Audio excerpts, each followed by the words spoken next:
Дэлхийн монголчуудын Амжилт радио 88-ны уралдаан дээр суугатар болон сонсож буй эрхэм таны энэ өдрийн амар амгалан дахиалдахыг 7 нүгрийн даваагаас баасан гаргийн агент цаг мөчөд радион 3 дугаар студиэс шуугах тусам нягтал гэсэн уриатаагаар дөрвөн зүгийн шуугаа нэвтрүүлэг маань эрхэм сонсогч танд шууд урдаг. Яг Улаанбаатар хотод 18 цаг 13 минут болсон өнөөдөр 2025 оны 4-р сарын 14-ний даваа гаргийн дөрвөн зүгийн шуугаа нэвтрүүлэг эхэлж байна. Студид хөтлөгч Анжгаа гэрлээ заниулагчаар мөнх цэцгийн төвшин байрнаар ажиллаж байна. Дахин орой минь түргэе. За орой мэндийг дахин үргье. За нэвтрүүлгийн хамтраалагчаар та захиал бид чанарын өндөр түвшинд гүйцэтгийг сураатагаар Ингүн Egg Group компани за мөн энгийн бүгдэд меню пост хамтран ажиллаж байгаа баярлалаа. За өнөөдөр чинь таны мэдээгээр эхэлдэг. Шуугуулад өг. За шуугуулад өгье. Өнөөдрийн мэдээнүүд бол үнэхээр шуугуулгаар юм байна. За ер нь бол би бас элдвийн юм сонсож ярьж явсан хүн. Гэхдээ энэ удаагийнх бол бүр арай л дэмжлээ. Энэ итгэх шуугаа өрөх гэж байна. Энэ итгэгчүүд шуугуулж гашрахгүй бид нар ч ярьж ашрахгүй.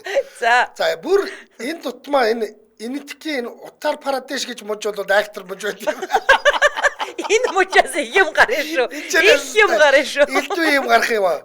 За энэ итгэх шуугаанда бүр хайр дурлалтай шуугаа шүү. За Утар Прадеш мужийн олигарх гэдэг хотын иргэд болох 20 настай Рахул болон Шиваны нар бие биедээ дурлаж хайрлаад 4 сарын 16-ны өдөр гэрлийн суухаар болоод хормын зараа түгээгээд хамаг амтнд хэл сургадуулгаад байсан. Уул нь бол одоо нөгөөдөр байсан байж тээ хормын тийм үү? Тийм. Аргаа шүү. Нөгөөдөр байсан. За хормын урдлага задлага аль хэдийнэ тараагдсан. Хамаатан саднууд нь ч оролцсон ирнэ гэдгээ мэдгдсэн байсан чинь хором болохоос 9 өдрийн өмнө нэг юм болсон. Нэг юм болсон. Нэг том юм болсон. За залуу нь болоос тунчиг давгүй дайжгүй залуу. За 16-нд бол хоримнаас 9 өдрийн өмнө гэхээр энэ 4 сарын 7-нд болсон үйл явдал байгаа юм л да. Гэнэтл 20 настай сүйд хархуугийн сэтгэл нь хувраад арилаад өгсөн. Хүүдээ. Гэхдээ хуврахтай бүр арай л дэндүү хувраад. Арилахтай арай л дэндүү нэг хүнтэй хамт арилаад өгсөн. Хинтээ хамт цухтаад алга болсон гэж бодож байна. Ээжтэй юм болов? Ээжтэй юм болов? Ямар амир мэдтий. Тэгжэл таар. Сүйд бүсгүйхээ ээжтэй буюу 40 настай Анита гэдэг бүсгүйтэй хамт оргоо цухтаад өгсөн гэж байна. Йоо, бүр толгойд ч багтахгүй байгаа байхгүй. Тэгээд зүгээр ч цухдахгүй хормын ёслолын бүх зардал мөн Анитагийн гэр бүлийнхний хадгаламжийг нь хоослоод арилаад өгсөн байдаг. Наад хоёр чинь тэгвэл бүр өмнө нь холбоотой байсан юм шиг шүү. Ард нь өнөөх сүйд бүсгүй хов хоосон хоцорчээ. За 4 сарын 6-ны нэм гарагт Арахул гэдэг энэ залуу хормын хувцас аавна гэж гэрээсээ гараад удаачгүй аав руугаа залгасан байгаа. Өөрийнхөө аав руу. За би явлаа, намайг хайх хэрэггүй гэж хэлсэн. Яг энэ үеийн зэрэгцээд сүйд бүсгүйн ээж хамаг хадгаламжаа хоослоод алга болоод өгчээ. За яг сүйд хархуу болон хадам ээжийн хоёрын хооронд нэг л тийм юр бүсийн арай өөр харилцаа байгааг сүйд бүсгүйч тэр сүйд бүсгүйн аавч тэр мэдрээгүй мэдэрсэн гэж байгаа юм. Энэ чинь нэг л арай л өөр байгаа юм биш шүү гэд. Гэхдээ хуран болох гэж байхад бэлэхгүй хэлээд яах вэ гэж дугаал өнгөрөөд байсан юм байж л дээ. Одоо харин сүйд бүсгийн хувьд бол ээжигээ одоо сүйд залуутай нь яасан ч хамаагүй би ерөөсө гомдохгүй тоохчгүй та хоёр яавал яа.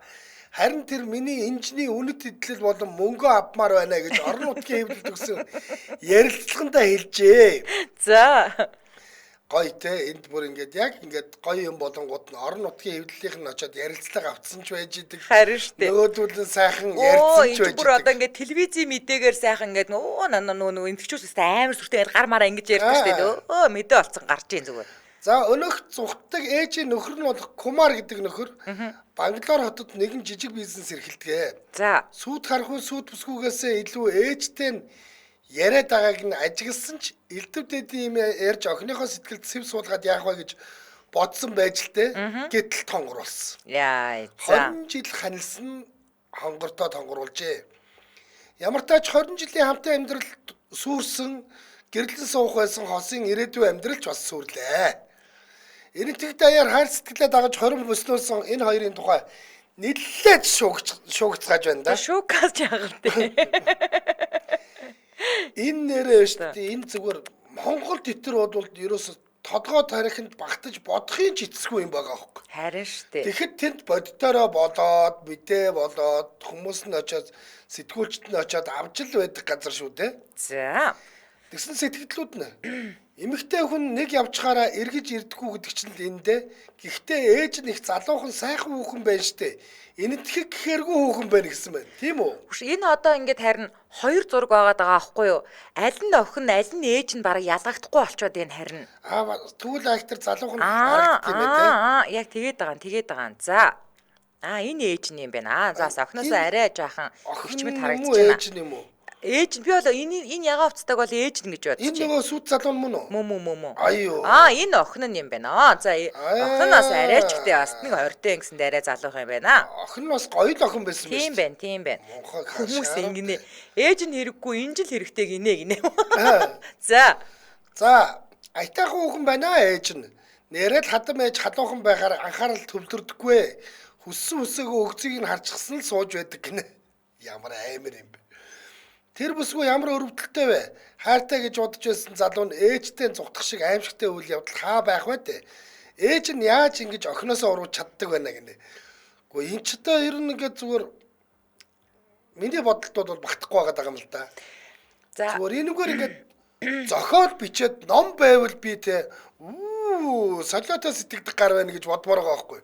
Гэтэл эн чинь бодит байдал дээр болцсон үйл явдал шүү дээ. За тэр залууг бол одоо за яах вэ ингээд ээжийн ингээд сонирхож гинэ гэж бодоход ээж нь бас арай тий хүний их хүн бицтэй юм ч тоо. Тийм шүү дээ. Охиныхоо сүйт залуутай ээж бол бас арай. За. Арай ч. За миний мэдээ юу одоо? За тэгсэн. За миний мэдээ штэ. Надад бол штэ. Энд айгуу хөөрхөн санагдсан байхгүй юу? Одоо манай найрлагч нэг айгуу хөөрхөн зурнууд үгэн заяа. Хятад шоугаа өргөх гэж байна би. Хятадын Хонон мужийн нэгэн амьтны хүрээлэн амьтантай зүү бус харилцсан хэрэгээр олонний шүмжлийн бай болоод байна. За зүү бус харилцсан гэхээр нөгөө амьтнаа зодож нүдээ зовоогоод байсан юм бол байхгүй шүү заяа. Харин хувц сунар өмсүүлж нүүр амыг нь янзлаад хүн татахын тулд шампанзе сармагчин гойж gooцсон хэрэгт орчоод байгаа. Хөөх юм сууж гинөө чаа. Нэг юм тэрэг мэрэгэн дээр нэг тэр үсийн боосныг гарч байгаа. Нэг игдэт байгаа сте. Нэг бантик шиг юм байгаа чи зүүччихээ бас. Хоёр бантик ингээд зүүцэн заяа. Тэгээд бүр нэг игдэт байгаа сте. Гэтэ яг энэ шампанзенууд бол хөөхөн байхгүй юу? Ер нь хөөхөн бүр амар хөөхөн игдэт харагдаад байгаа байхгүй юу? За 8 сартай энэ чиши гэдэг нэртэй шампанзен төрөөд удаагүй ч гэсэн хэдийн онлайн од болж олонний анхаарал төрсөн амт юм байна. Харин амтны хүрээлэнгийнхэн шампанзенд даашин зөмсгөж үсийг нь сүлжиж янзсны дараа бичлэг зураг нь олон нийтэд цацагдсан. За зоопаркад ирсэн үзэгчдийн хувьд бол чишиг баярлан хүлээж авсан. Харин зураг хөрөг нь интернетэд цацагдсны дараа хүн татахын тулд амтны эрхийг ноцтойгоор бүдүүлгээр зөрчиж байна гэж үзэх хүмүүс олон гарч ирсэн. За даашин зөмссөн шампанзетай холбоотой мэдээлэл ингэж олонний анхааралд өртөх болсон шалтгаан нь одоо нөгөө өвсийн төдий хэргийг бухлын хэмжээнд болгож харсан буюу нэг ёсондоо харах үнцгийн ялгаанаас олж хүмүүс муудалцаж сайдаад байгаатай холбоотой гэж үзэх хүмүүс бол бас байна. За амтны хүрээлэнгийн зүгээс чишиг даруулахгүй тулд хувц өмсгсөн. Харин үсийг нь хөөрхөн харагдуулахын тулд янзалсан гэдэг мэдээлэл хийсэн. За сул тавихаар үс нь нүдийг нь хаагаад байдаг учраас сүлжиж янзалсан гэсэн.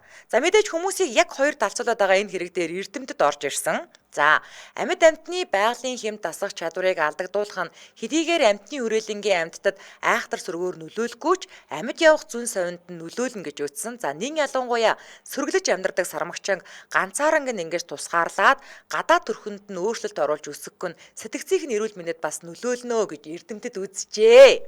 За тэгэнгүүт хүмүүс нөгөө талд болохоор юу гэж үгээд байгаа юм бэ гэхээр зэрэг одоо юу гэдэг ингээд яг байгалийн амьтныг тийм үү байгальдаа байгаа яг өөрийнхөө зүүн совингоор хоолоо олж идээд байгаа амьтныг хэрвээ ингээд хүн гаршуулж дасгаад тийм гэрийн тижээр амьтан шиг болгочих юм бол энэ харин ингээд тэр амьтанд маш сүргээр нөлөөлнө бүр маш шүү тий. Гэтэл эн чин амьтны хүрээлэнгийн амьтан байхад тэндээ төрсөн. Тий, угаасаа л тэндээ төрсөн амьтны хүрээлэнгийн одоо хүн амьтан ингээд тэрийг үзэж хардаг ин тэгээд энэ чин айгүй игдүүтэй хөөрхөн байштай гээд нөгөө талд бол тэгээд байна заа ёо. Ингээ хоёр яг талцсан. За сэтгэлдлүүд нь хөөрхөн амьт юм аа, ийм жаахан амьтны даруулахгүй гээд хувц өмсгөж байдаг мундаг амьтны хүрээлэн байна. Гэхдээ сэтгэц мэдрэлд нь нөлөөлдөггүй байгаа да гэсэн байна. Амьтныг хувцлаад хүмүүст байн хүргэж өсгөх чинь дугаа цэнгийн болгож ашиглаж байгаагаас ямар ч ялгаа алга хүн чанартай баймаар байна. Амьд амьтанд зөнгөөр нь амьдрах бололцоог нь өг эсвэл гаргаад явуул гэсэн байна. Ямар үзмэр иштэй амьдтыг үзмэр шиг боддог үе өнгөрсөн шүү. Нэлх амьтныг хүн шиг болгочгоод сууж байгаагаасаа ичээсэ гинэ.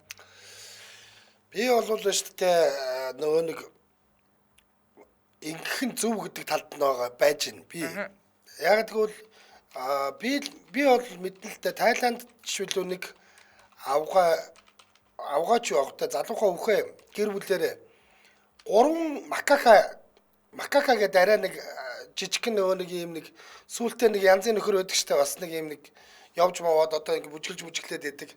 Тийм макакаг шүү дээ. За яг ингээд бүр ээжээсээ төөрөөд үхэх гэж яхад нь тижээгээд сүүм өгж байгаад аварцсан. Эхлээд 2 байсан, сүүлд нь 3 болцсон байлаа. Бас л нэгийг аваад ирсэн юм шиг үлээ. Тэгээд тэрний бүр ийм блог нь байдаг байхгүй. Үздэг. Тэр бол баг зүгээр яг л ингээ хүүхэд шиг штэ. Дагаал гүүгээр хувц сунраа өмсч ус мосонд ороод зүгээр хажууд нь тор морыг нь бариад захмах дагаж авч маваад штэ. Тэд нар бол яг тийм хүн шиг. Тэгээд тэр гурыг тгээгүү бол тэр гур өгөх байсан байхгүй юу? Манайх ч бас яагаад нэг борхүүтэй болоогүй юу? Нөгөө бугын юу янзаг ирээ. Тэгээд тэрий чинь хөөхөн болгоод тэгээд буцаагаад нөгөө богд ууланд тавьсан штэ тий. Тэрэндээ бүр борхуу гэдэг нэр өгцөн тий. Тэгээд яг хуу иймэрхүү юмнууд ялангуяа энэ хүн төрст би зүгээр шимпанзегийн гэдгийг үгүйг мэдэхгүй. Гэтэл шимпанзеч нь бол анхлуудаа тоомоо сурсан хамгийн ухаантай нөө хүнд хамгийн ойрхон гэд хүн төрст сармагчнууд дотроо бас ухаантайдаа л ордог штэ. Тэгээд нэг хектарт ястаа нөгөө нэг байглаас нь авчираад дастцсан биш гайгүй санагдчих надад бол. Энэтэй энэ нэрээ нөл игдөө байгаа штэ. Ёо тэр үсмэсийн л харж байгаа ёо. Ястаа нэг игдүүтэй золиг байна энэ. Тэр нэг хүүхний тэр тийчэдэг 3 макака бол бүр ийм хувцсан өөрөө өмсчдөг заяа. Өөрөө сольж мөлөд өмсчдөг. Тэгээ усанд оруулангууд ингэж зүхтдаг заяа. Тэгээ барьж аваад усанд оруулангууд ингэж сууж мод хөөхөө. За. За Улаанбаатар хотод 18 цаг 25 минут болсон. Нэвтрүүлгийн хамтран ажиллагчаар энгийн бүгдэд Минупас хамтран ажиллаж байгаа. За бас төхөөрөмж хэрэглэгчид буюу хуваарай бизнес эрхлэгчтэй Минупасынхон эргэлтийн хөрөнгийн зээлийг санал болгож байгаа. За тэгэхээр та мэдээж Минупасын хэрэглэгч болохыг хүсвэл хамгийн сүүлийн үеийн дэвшилтэт технологид суурилсан ухаалаг пост төхөөрөмжийг урьдчилгаагүй, хүүгүй, шимтгэлгүйгээр өдөрт 15,000 төгрөг төлөөд авах боломжтой байгаа шүү. За тэгээд Минупас ч одоо хамгийн өргөн сүлжээтэй учраас хөдөө орон нутагт маш олон хэрэглэгчтэй гэж байна. Хэрэглэгчийн тоо жил бүр нэмэгцээр байгаа гэж байна. За тэгээд хөдөө орон нутгийн бизнес эрхлэгчдэд хамгийн сүүлийн үеийн ухаалаг пост төхөөрөмжийг Тата нөхцлөөс худалдаа авахыг санал болгож байгаа. Тэгээд бүх төрлийн зээлийн үйлчилгээг газар дээр нь түргэн шуурхаа барьцаагүй, шимтгэлгүй шийдвэрлэж олгодог. За энэхүү орон нутгийн аян нь 4-р сарын 14 өнгөлөөр өнөөдөр заяа 14-15-нд зүүн хараад 16-17-нд Дарханд, 18-19-нд Сэлэнгт, 20-21-нд Эрдэнэт, 22-23-нд Булган аймагт, 24-25-нд Хөсгөл аймагт тус ажиллах нь байна. За тэгэхээр өнөөдөр бол зүүн хараагийнхан авах боломжтой байгаа юм байна шүү дээ. Манай орон нутгийн бизнес эрхлэгчд бол эднийхээс ч авчвал зүгээр. Яагаад гэвэл шүү дээ эн чинь ийм юм байдаг юм байна. Энэ мөнгө хүлээн авах лимит эдэр гэж байдаг гэж шүү дээ. Эднийх ямар ч тийм лимитгүй гэж байгаа. Нэгдүгээрт нь. Хоёрдугаарт нь гэх юм бол энэ нөгөө нэг олон юм ингээд энэ ч нэг карта уншуулад тэнчнээс нөөтөө гаргаж маргаад ингэдэг шүү дээ. Тэгэхгүй эднийх нөөтөө шууд тэнчнээсээ хэвлээр гаргацдаг. Пост дээрээсээ хэвлээр гаргацдаг. Тэгээд та гар утсаач пост ашиглаад гар утсаараач юу хийж болно? Тийм байна. Гүйлгээ хийж болно. Ахаад одоо юу гэдгийг бүх төрлийн картуудыг зурдаг, барьдаг, шургуулдаг, барьдаг бүгднийг хийдэг. Тэгээд дээр миний нөө үзүүлэх гээд дуршаад үзүүлэх гэдээсэн тэр чинь бол жишээлбэл 470,000 л гэжсэн шүү дээ. Би нэг тэр хоодлын нөө зан ахас энэ посмосоо шинжилж хачин юм аль дээр үе нэг балаа посто мосто гэсэн чи. Эн чи сая мая төгрөг мөгрөг ахаад дээр нь барьцаа ч гэнэ баахан юм яриад байсан байхгүй юу? Тэгсэн чинь үгүй энэ бол тэгдэггүй юм байна. Энэ бол яг одоо энэ орчин үедээ таарсан шууд ингээл бүгднийг хийждэг. За 450,000 төгрөг. Тэгэхээр чи эний чинь бүх төрлийн зээлгингүүд одоо жишээл өдрийн 15,000 төгрөг төлөөл тэгээ эн чинь одоо нөө ингэдэг штэ зарим банкнууд чинь бол барьцаа авч байгаснаа дуусан гут нь буцаад авдаг шүү дээ. Үгүй энэ таны бүр өмч ч болоод үлдчихэж байгаа. Таны өмч. Тэгээ мөнгөө төлөөл дуусчвал таны өмч. За. За тэгэхээр талууд дэлгэрэнгүй мэдээллийн 1811-22 гэдэг утаснаас аваарай. 1811-22. За ингээд нэвтрүүлгийн хамтран аялагчаар энгийн бүгдэд гэсэн уриатаагаар Минопос хамтран аярлаж байна. Баярлалаа. Ингэж харуулж. Дөрвөн талаас нь харуулж. За таны мэдээг сонсъё. За миний дараагийн мэдээ багс айгүй марцсан мэдээ. За. Одоо өрөвдгөн цаашаа энэ тэгээд яг би яг ингээд өрөвдөх гэжсэн гинт өсгөлмөр санагдчихсан. За малайс шуугаан. За ингээд бид нар чинь нөө Синдрела багаасаа үнсгэлж ингээ үтцсэн болохоор чинь гэрийн үйлчлэгч гэхлээр гэрийн үйлчлэгчийн талд ормоор санагдаад байдаг шүү дээ. За тэгсэн чинь энд би яг ингээд өрөвдгөөд явж байгаа сүултээ бүр миний бас ноён нуруу уграад өшгөлөө илсэн нөгөөдгөө гэж. За малайцд болсон. Нэгэн гэрийн үйлчлэгч эмэгтэйтэй холбоотой мэдээллийг хүргэх гэж байна. Кино цаашаа драмтай бүр юм жүжигчин хүүхний тухай ярьж өгч шүү. За. Ижих нөөргөө уваагүй нэмээд бас айгүй сүртэй тийм хүүхэн. Яасан бэ гэхээр 4 сарын 8-ны өдөр нэгэн иргэн сошиал медиа дээрээ гэрт нь ажиллаж байсан үйлчлэгчийн хэргийг илчилсэн 5 цуврал бичлэг оруулжээ. За энэ айлын гэрээс мэрсэр юм алга болоод байж л те. Гэрийн эзэн бодвол үйлчлэгчээ жоохон сэрдэсгийгээд тэгтээ бодвол ингээд нэг актер хэлэхгүй ажиллаад яваад байсан чи ахаал юм нь алга болоод байсан. Тэнгүүт нь цүнхтэй хувцсыг нь шалгахаар болжээ. Тэгээд цүнхтэй хувцсыг нь шалгасан чинь дотроос нь нилээд хитэн хоногийн өмнө алга болсон хүзүүний зүйлт нь олджээ. Хүзүүний зүйлтийг ингээд зүгээр ингээд унагцсан юм шиг юм биш. Хүзүүний зүйлтийг бүр санаатаа аваад нуусан ойлгомжтой. Яагаад гэвэл нэг хэртэй жинсэн өмдний жижиг халаасанд байсан гэж байгаа. За тэгсэн чи дахиад өөр хүзүүний зүйлтүүд өөр жинсний жижиг халааснаас гарч ирсэн байгаа юм. Тэгээд чинь хэрэгэн зогсоогүй дотор өмднийхөө дотор талд нямбайлан ойсон хэсэгт гэж байгаа шүү. Бүр их хэмжээний мөнгө нуусан байсан тодорсон. Тэгээд цаг зүйлт эмэг мөнгө гэд өчнөө юм гарч ирсэн. Энэ нөгөө чимдан дотроос. Нөгөө хулгайсан бүх юмнуудын сайхан үжирээд тавьчихсан. Наад чи ингээд бүр нүдний булаа болсон. Амар их юм авсан байгаа байхгүй. Тийм байна. Тэгээд дээр нь бас баахан бэлэн мөнгө авсан. Тэгээд яг удаа ядарсан амтан баяа айлаас ингээд жоохон юм аваад үз юун сүртэй ингэж би бодож исэн чинь гол нь энэ амьдруулж байгаа энэ нөгөө айл нь цалин хөлсөө маш сайн өгдөг. Одоо нөгөө нэг амар гэрийн үйлчлэгчтэй нэг амар ханддаг айл биш байх нь шүү. Цалин хөлсөө маш сайн өгдөг. Дээрээс нь бонус цалин гэж өгдөг. Нэмээд бүр байнга бэлэг өгж идэг ийм айл юм байна л да. Тэгээд бид нар ингэдэг байхад яагаад ингэж хулгай хийсэнд нь итгэхгүй байгаагаа эзэн ярьсан байна лээ. Нөгөө хүн ч яста тэнд уйлж дуулаа сүүдийн майдаа болж байна. Тэгсэн чинь нөгөө гэрийн үйлчлэгч нь бандсандаа орилж уйлаад тэгж нүүр будгийнхаа багсыг бариад хүзүүндээ хатгаж үхэн гэж сүрдүүлээд бөө юм болсон гинэ.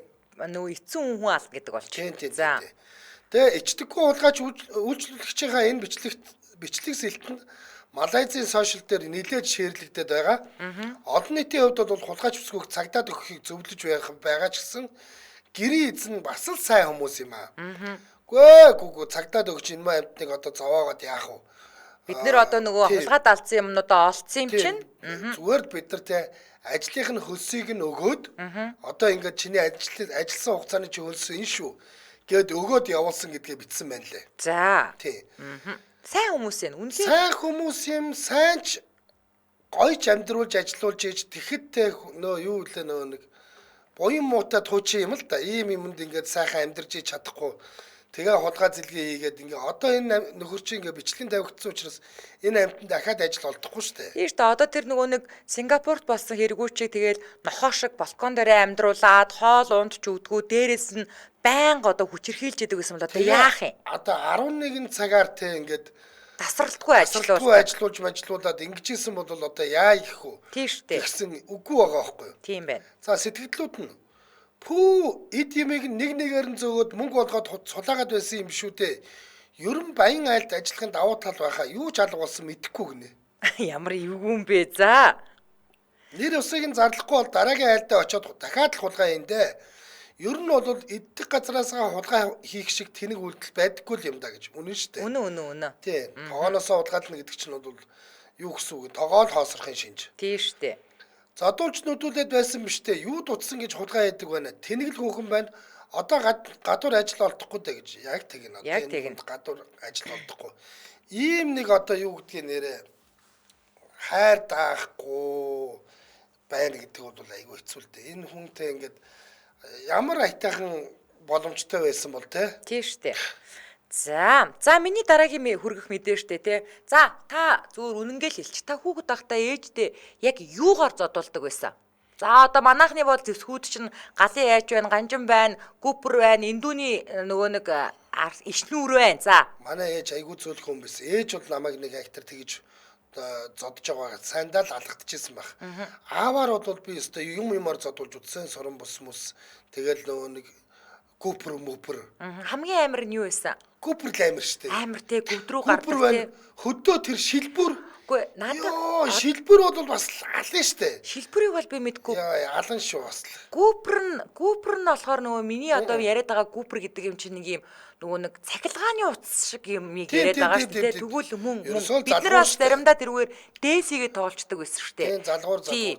Тэрүүгээр нэг оруулгаж үзчихсэн. За тэгвэл би одоо түрк шууга хөрөх гэж энэ зөв бүрн. Манай үеийнхэн ярьдаг штэ зодуулж өслөөгээд мууцсангүй л гэдэг. За. Тэр зэрлэг авгаа ёо. Гэхдээ өнөөд үгүй энэ бүр айгуу тийм харамсалтай заяа. Өнөө цагт бол одоо ганц нэг сургаад гар өрөх бол гэр бүлийн хүчирхийллийн хэмжээнд яригддаг болсон штэ.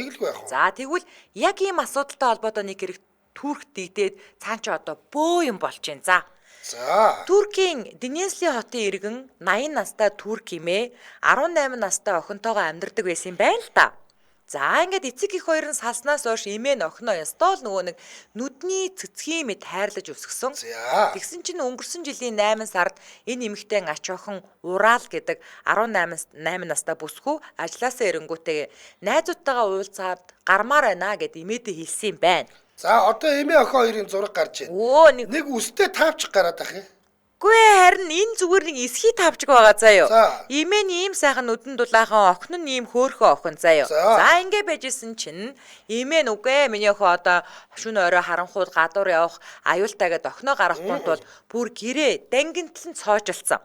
Тэгсэн мэдээж охин нь нөгөө залуу юм чинь зөрүүдлээд гарахын тулд цоочтой хаалгатаа зурлж явах оронд имээ нь гэрийн шааха буюу тавчг одоо энэ нэг эсхий тавчгаа авч очоод охиныхоо хонгон дээр нь ингээд цогцсон байл да. Яах гададгийн чи гэж цогтсон байгаа ч тийм. Тэгсэн чинь охин нь хариу олгоод эмээгийнхаа толгой дээр уцаараа цогцсон. За. Тэгсэн чинь эмээгийнх нь хамарнаас нь цус гарч эхлэх үед охинч тэмцэлтгээ болоод түргэн дуудсан. За ингээд эмээ ач хоёр бие биедээ гомдол бол гаргаагүй. Гэхдээ нас өндөр эмэгтэй гадны гэмтэлтэйгээр түргнээр хүргэгдсэн хэрэг дээр аль бие осоор хэрэг нээгддэм байна. За. Тэгэнгүүт ингээд эмээ охин хоёр чувчраа олоод сайнцсан ч гэсэн хотын яллагчид эмээгийн эсрэг хэрэг үүсгэсэн. За. Эмээ охиноо гэрийн шахааг зэвсэг болгон ашиглаж зодсон харин охин бие хамгаалах зорилгоор эмээгийн толгоор уцаар зогсон хэрэг болж мандаад сүүлдээ бүр гэр бүлийн энэ жижиг хэрэг нь олон улсын анхаарлын төвд орсон хэрэг болоод байна. Одоо бид хоёр яриа сууж байгаа гэдэг чинь олон улсын анхаарлын төвд орсон л гэсэн үг юм. За ядчихад охиныгоо гэртээ хойрсон нь хүний эрх чөлөөг хязгаарласан хэрэг болоод 14 жил хүртэл хоригдох ял сонсож магадгүй болсон. Ингээд 2 сарын 25-ны өдөр эмээ анхан шатны шүүхээс бусдын эрх чөлөөг хязгаарласан эрэгтэй 2 жил 6 сар, бусдын эсрэг зэвсэглэн дайрсан эрэгтэй 2 жил 6 сар гээд нийт 4 жил 2 сар хоригдох ялаар шийтгэгдсэн бүр анхан шатны шүүхээс. За мэдээж тавчиг барьж охноос сургасан эмээ 80 насны босгон дээр 4 жил хоригдох болсондоо сэтгэл дундуур байтугай цаашаа байгаа. За ямар таач одоо давж заалтгаар болсон. Ингээд энэ хэрэг явж гин. За сэтгэлдлүүд нь Турк чинь харин гайгүй хатуу уйлтай газруу буюу гэрийн тавчгийг хизээч зодуурын хэрэгсэл гэж харж явсангүй те зөндөөл зодуулж явсан штэ гэсэн байна. Манай Азийн орнуудад тавчгдуулаагүй хүүхэд байдгүй. Ялангуяа хятад ээжүүд бол гартаа байнга тавчгтай явж яадаг. Цохиход бэлэн л гэсэн үг л дээ. дээ гэсэн чинь. Гэхдээ 80 давсан имээд хэргийг нь харгалцсан үзээд арай хөнгөн яал буюу тэнсэг өнхөөлгүй дээ. Ач охиноо сургалаа гэд арайч хорж болохгүй штэ. Хүн чанар гэдэг зүйл энд яригдах ёстой гэсэн. Эсхий таавчгаар зохиуллаа гэд одоо ер нь нөгөө тал гомдолтой байх ёстой штэ. Тэгэхээр энд ямар ч гомдол байхгүй. Имээ охин хоёр нэг нэгэндээ хинэнч гомдол гаргаагүй. Тэгээ энэ ач охин 18 хүрцэнгээ үсттэй. Тийм. Гэхдээ одоо заяа одоо жишээлбэл манай ч гэсэн гимтлийн имлэг дээр цагдаа байнга байдаг аахгүй юу? За тэгэнгүүт одоо ингээд хутга шүүг мөвгүүд ингээд худгалуулсан хүн орж ирлээ мэрлэхэд тэнд ингээд тэнд имлэгийн эмчнэр бол яралдаа ажиллабараа хийгээд байж байна. Тэр цагдаа бол яагаад вэ гэдгийг тэнд ингээд тодруулж яадаг тийм үү? За тэрнтэй адилхан одоо эн чинь болохоор зэрэг энэ Туркийн хуулиараа энэ чинь эрүүгийн хэрэг үүсчихэд дээ штэ. Бүр ингээд амар юм хэлж байгаа юм чинь юу ч гэлээ. Нөгөө 24 жил мэл яригдаа эсхий таавчгийн чинь бүр юу зэвсэг гэж үзээд штэ энэ ч одоо бүр ингэсэн штэ. Эрхчлөө хязгаарлсан хаалга гэр дотроо төгссөн хэрэгээр 2 жил 6 сар бусдын эсрэг зэвсэглэн дайрсан гэж байгаа байхгүй юу? Тэр таавчгийн чинь эсхий таавчгийг зэвсэглэн дайрсан эрэхтэй 2 жил 6 сар гээд нийт 4 жил 2 сар хоригдох ялаар анхан шатны шүүхээр бүр шүүгийн шийдвэр гараад алах пад зохигдсон. Одоо тэгэнгүүт дав заалдах шатны шүүх рүү гомдол гаргах гээд явж штэ. Ийм асуудал үүсчээд байна. Шаарнууд юм та. Йоо, амар юм аа. Амар.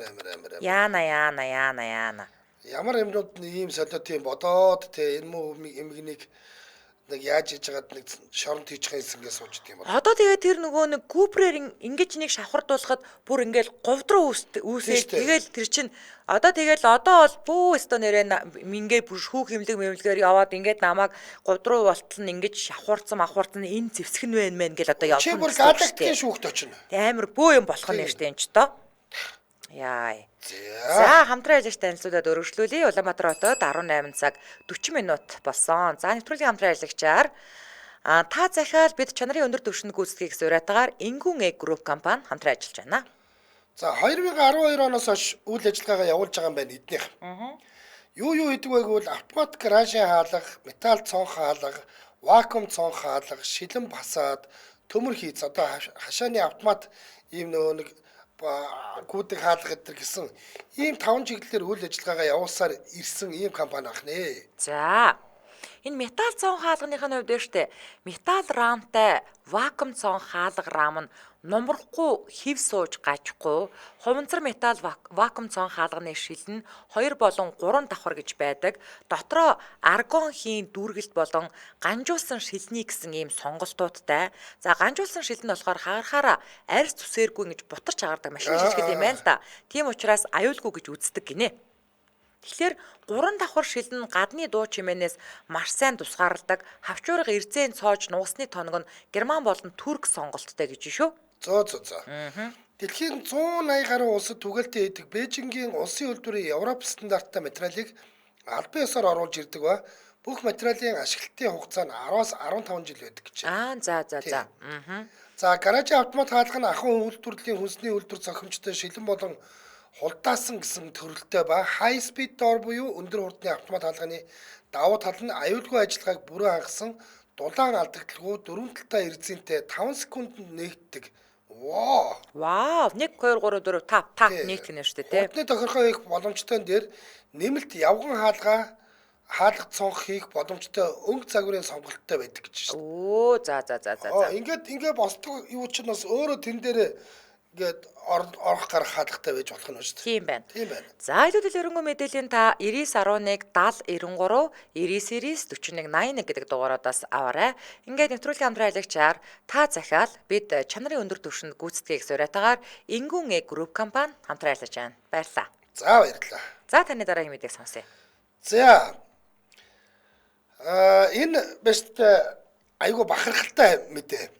Хятад шууган Хятадын нэгэн компанид ямар ч алдаа тогтгол гаргалгүйгээр ажлаа маш сайн хийж байсан нэг бүсгүй сарын 22 ажлын өдөрт нь 6хан удаа тарах хугацаанаас эрт буюу хэдхэн минутын өмнө гарсан хэрэгт буруудахад ажлаас хаалгагдсан юм байна.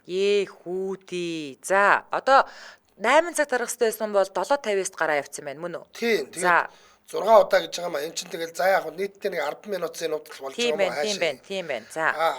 За ингэсэн. Өмнө нь алдаа тогтцол гаргаж байгаагүй бүсгүйн хувьд 3 жилийн турш маш өндөр үзүүлэлттэй ажиллаж ирсэн. Тухайн компанид ажлын мэргэжлэрээ чадвараараа мандаасан ийм бүсгүй байсан юм байна л да. Хамгийн гол нь бүсгүй ажилласаа гарахдаа 15-20 минутаар эрт тарчихсан юм биш. Ердөө 1 минутын өмнө буюу 18 цагт тарах ёстой хүн 17 цаг 59 минутад тарчихсан учраас л ийм хэрэгт унсан гэдэг. Хүү. 1 минут шүү дээ. За. Хятад хиймэл оюун ухаан дээр суурилсан ажлын байрын хяналтын төхөөрөмж нөлөөдөлгүй ашиглагддаг болсон. Улмаар хүмүүс ажлын цагаар сандлаасаа боссон үед цалин хасах энүүхэн хэрэг болсон гинэ. Бүрүү. Зөө. Харин цагаасаа 1 минутын өмнө тарсан бүсгүйг сарын турш 6 өдөр 1 минутаар эрт тарсан ажлаас халах үндслэл гэж үзээд компани халах шийдвэр гаргасныг хүний нөөц нь хэлжээ. За халагдсныхаа дараа бүсгүй шууд хотынхоо үйл төчний хувьд гомдол гаргаж компанийгаа шүүхт өгсөн. Би ингээд юу яасан? Одоо хэлмэгдээд юу гэдгийг хөтөлбөрийн бус шийдвэрээр би ингээд халагдчихлаа гэд. Шүүхийн зүгээс бүсгүйг халсан үндслэл учир дутагдaltaй учраас бүсгүйг хууль бусаар халсан гэж үзээд нөхөн төлбөр төлүүлэх шийдвэрийг гаргажээ. Өнгөрсөн орны 11 сард илүү цагаар ажиллаж байсан эрэгтэйг ширээн дээрээ унтсныхын төлөө ажлаас нь халж улмаар халсныхын дараа шүүхтэлцээд 350 мянган юан компаниас нь гаргаж өгөөд байсан юм байна л да. За. Наад түнэ та нар ингээ өөрсдөө илүү цагаар ажиллуулсан те. Тэгээд илүү цагаар ажиллуулчаад наад түн чинь нэг нүдний ор гаргаад ажлын байран дээр унтахлаар та нар яахлаараа халтгийг. Тэ. Ингээд 350 мянган юан авч ирсэн байна. Ямар тач 1 минутын эрт тарсныхын төлөө бүсгүй халсан энэ компанийг хитрхи хатуу чанга боомсон дэглэмтэй компани гэж үзээд сошиал дээр одоо яг эд нулимцгааж байна. За. За тэгээ энэ хүүхэн яг хэдэн төгрөг нөхөн төлбөрт авсан нь одоохондоо тодорхойгүй байна.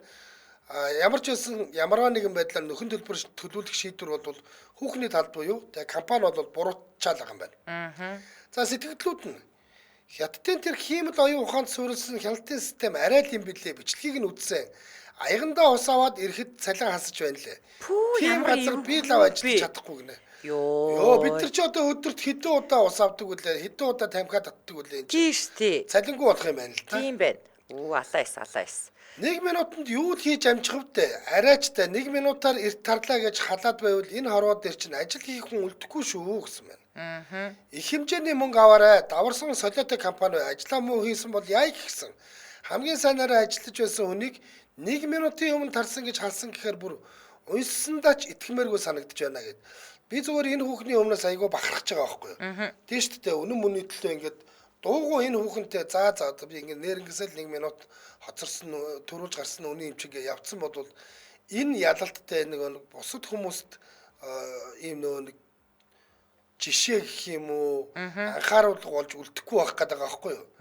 Энэ хүүхэнтэй ингээд тэмцсний хүчинд энэ болохгүй байна. Энэ тэ нэрнгэсэл бид нар чинь бас humanity байхгүй бол дан AI-аар бүгдийг зохицуулж болохгүй байна гэдэг эхний ийм сургамж олж шээ. Яг үнэ.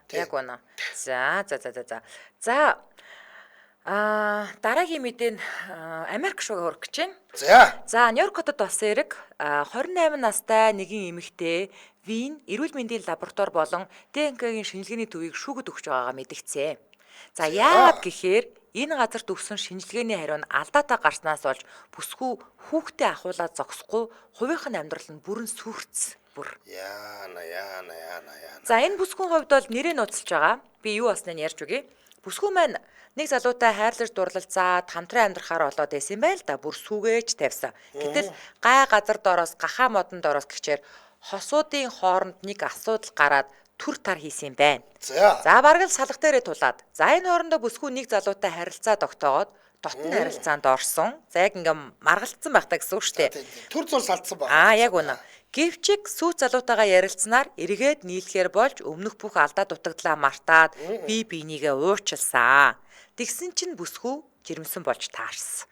За мэдээж нөгөө эмэгтэйлийн хүн юм чинь одоо сүүц залуугийнх нь уу эсвэл нөгөө төр уулцсан залуугийнх нь уу гэдгийг мэдэхгүй байсан учраас шийдвэр гаргахын тулд саяны тэр нэр дурдгдсан төвд очиж урагтаа ДНК-гийн шинжилгээ хийлгэсэн.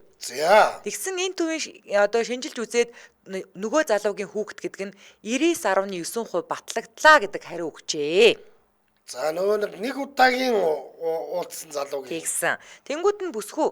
За одоо хүний хүүхд гаргаад явах те гэд 27 хоног хүрэхээс өмнө хүүхдээ ахуулаад өөр хүнтэй болсныг нь мэдсэн залуу нь уучлж чадалгүй салжээ. Тэгсэн чинь нөгөө газраас нь хэсэг хугацааны дараа уучлаарай манад ингээд техникийн алдаа гарсан учраас таны хариу буруу илгээгдсэн байна. Ураг хүний хүүхэд гэдэг нь одоо танаа нөгөө сүйт залуугийн хүүхэд гэдэг нь 99.9% нотлогдсон буюу сүйт залуугийнх нь хүүхэд байж таарсан. За ингээд лабораторийн хариунд итгэж хүүхдээ ахуулаад бүр сүйт залуугаасаа салсан бүсгийн хувьд сэтгэл санааны гүн хямралд ороод байсан. Одоо харин лабораторийг шүүхэд өгөхөөр нэгэн шийдсэн. За муухан киноноос дээгүүр зохиолтой энэ хэрэг сошиал дээр бол нэлээд шеэрлэгдэж байна. Хүү одоо энэ шүүхтэлцэлгүй яад энэ чинь тийм биз дээ. Хүү наад чи хүн алдсан биз дээ. Харин тийм. Хүн алуулаад тэгээд дээрэс нь ингээд найз залуучгүй болгоо ийцсан. Сэтгэгдлүүд нь эмэгтэйчүүд өөрсдөө ийм байхгүй юу? Зүгээр л тэсээ твчээд байж чадсангүй юу? Тэгээд ч олцсон хүүхдийг нь авахулж нүгэл үлдэхээр ингэж үүлийн өрн ирж байгаа юм хогчин гин. Ямар амар юм бэ? Тэр сүйт залуу нь одоо ямар эргэж ботсон юм бэ? Нэг л 90 шинжгүй маа. Саллаа гэснээр эргэж нэлсэн одоо уучлахгүй гэж салж яриад шал утгагүй харилцаатай гэсэн байна. Эмэгтэй хүн өөрөө төрөх үгүйгээ сонгох хэрэгтэй болоод олон жил болж байна. Та нар эмэгтэйчүүдийг юм л бол буруутгахгаа болцоож үз. Арай хитэрч гинэ. Гэхдээ би одоо бас нөгөө ингээл шинжилгээ ярнаас одоод ингэүүд яг одоо энэ ч нөгөө хэвлэлд байгаа урагт ингээд янз янзын тий удамшлын ч юм уу одоо өвчин байгаа тохиолдолд ингээд тийм өвчтэй юм байна. Одоо энэ хүүхдийг ингээд гаргах хэрэггүй тэргээд тэгдэг штэ. Тэгцэн болов уу гэсэн чинь бүр шал өөр юм байна штэ. Харин тийм ээ. Өстө баларсан. Ямар амар юм бэ. За энэ үрээд 2025 оны 4-р сарын 14-ний даваа гарагийн 4 зүгийн шууган нэвтрүүлэг радион 3-р студиэс шуугах тусам нягтал гэсэн уриатаагаар шууд хүрээд өндөрлөж байна. За нэвтрүүлгийн хамтран ажиллагчаар та захиал бид чанарын өндөр түвшинд гүйцэтгэе гэсэн уриатаагаар Ингүү групп компани за мөн энгийн бүгдэд Минупас хамтран ажилладаг баярлалаа. За баярлалаа Анжгаа. За баярлалаа. Өргөжлөл эрхэн сонсогчдаа цаг бүрийнхэнд явдаг радио мэдээг үлэвч сонссны дараа 22-ын 5 нэвтрүүлгийн шинэхэн дугаарыг хүлээн авч үзэж сонсоорой. Дэлхийн монголчуудын Angel Radio 88.3